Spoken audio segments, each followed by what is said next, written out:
Good morning everyone, I am Mara Jovel Helicami and I'll be discussing assessing students' academic performance in online learning.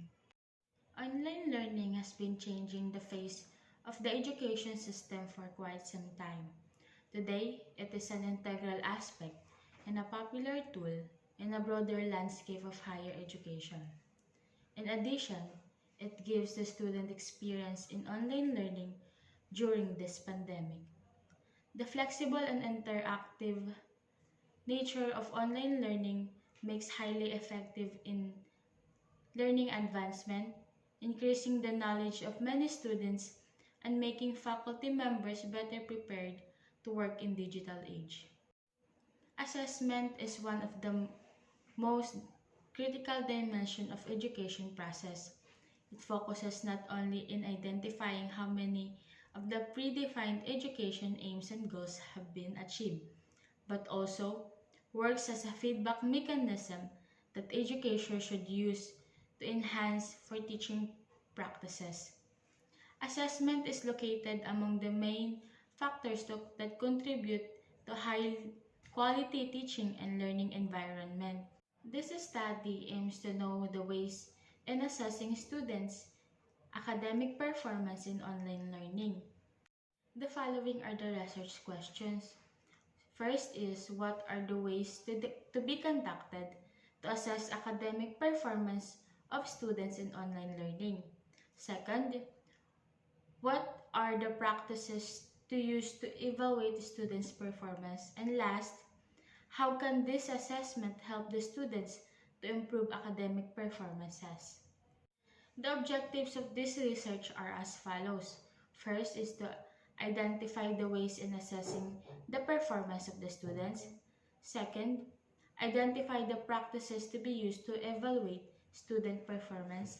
And last, discuss how these assessments help to improve the performance of the students.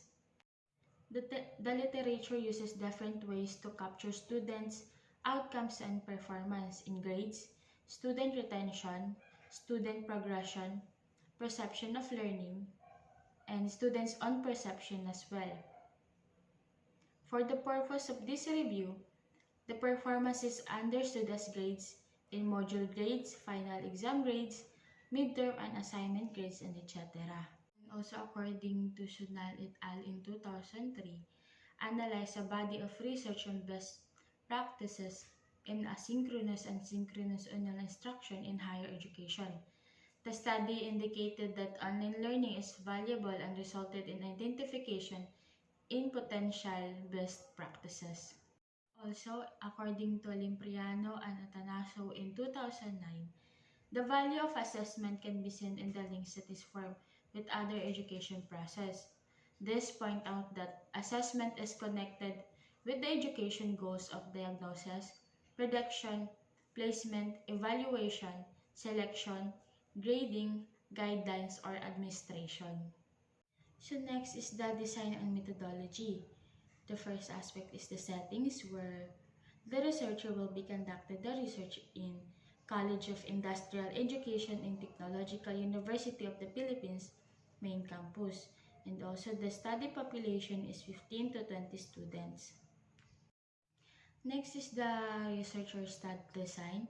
So the researcher used quantitative method in conducting the study to identify the ways of assessing the performance of the students. So this includes various ways of collecting the data, like for example, online survey, mobile survey, or online interview.